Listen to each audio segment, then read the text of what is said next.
Daddy before we go to the next set. Mother Evans, Oh my. Father Evans. Oh First of my. all, we got to start with Mama. I'm a mama's boy. Mother Evans spoiled me. Out of all the 9 kids, you know who the favorite is, right? Mm-hmm. Right here. Mm-hmm. You know, That is the truth. anytime I needed something, I can remember sleeping with Mom and Daddy. It's like in the same bed, Mom on one side, Daddy on the other side, and I'm in the middle. I'm in heaven.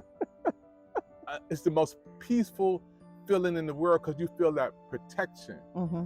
Mama here, Daddy Mm-hmm. here, and you in the middle. Mm-hmm. And I can remember coming home so many times, dog, just wanting to hug Mom. Mm-hmm. Mm-hmm. She gave me everything, y'all. Mentally, physically, financially, socially, emotionally, every aspect. I'm a product of Esther R. Evans. And I wouldn't be here today if she had not spoken to my life to be a minister at 9 years old. And she was the first one to prophesy to me. And my mom she still lives. She lives right here. Talk about Mama Evans. Oh, I can You got talk secrets too. I can talk about her forever. You got secrets. Forever and ever and ever.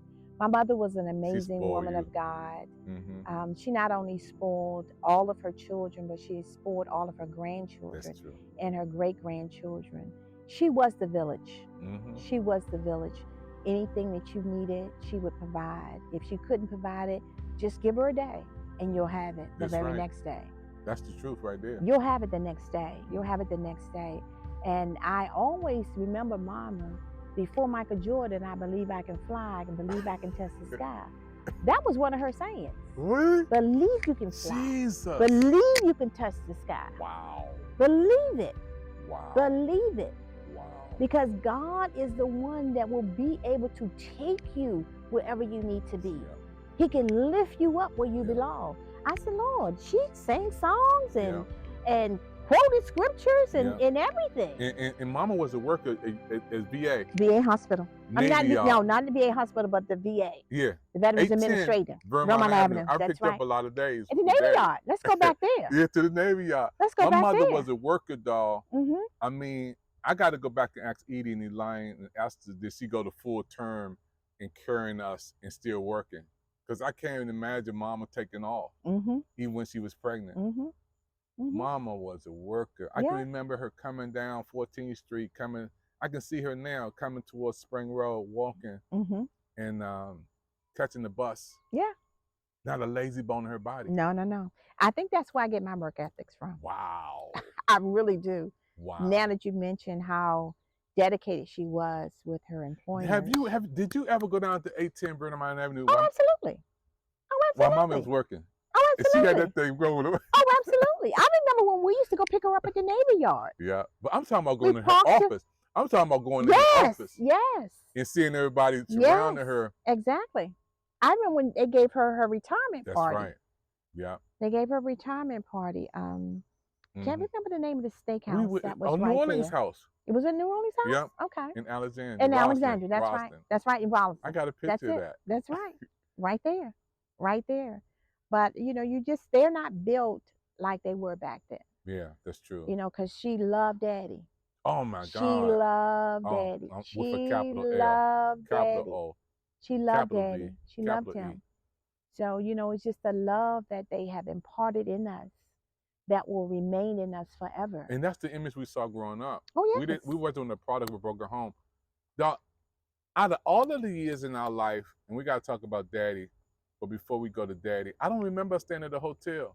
Oh, no. Even when we go see Aunt Euna in North Carolina, Aunt Ruth in Philadelphia, Uncle Dougal in Red Springs, North Carolina, Aunt Aura, we never stayed at a hotel. No. We didn't even know what a Motel 6 was, did we? I don't even know what a Motel 6 is now. And we never ate at a 5-star restaurant. We never ate at no Red Lobster and sitting around a table. That's right. That's right. But they all came from North Carolina. Yeah. And they all had that Southern hospitality. So when you had that Southern hospitality, it was embedded in them. So even when they left the South and came north to Washington, D.C., they brought that love with them. There It's you not, go. no, you don't leave it at the train tracks. You don't leave it at the bus station. You bring that with you. Yeah, that was amazing. So with that Southern hospitality that they had, we never had to. We grew up as sisters and brothers with all our relatives in North Carolina. In the same bed. Yes. We slept together, dog. Ate together. Went to the my same thing, bathroom. yeah, my How thing in the is, world? How in the world? All of us use one bathroom, dog. but you know what? You know what? It's called patience. It's called patience. Y'all hear that? And we were patient back then. That's right. We were patient. We weren't in a microwave society That's that true. we're in now. That's true. We were patient. So by you being patient, you thought of good thoughts. You said, okay, they're coming out soon. And then you go in. So, you know, and then not only that, they were so close. Yeah. We all were so close. We have 2 Brendas. Yeah. Yeah. We have 2 Darlenes. Yeah, there's North Carolina and DC. Yes. Yes. They were so close. Yeah.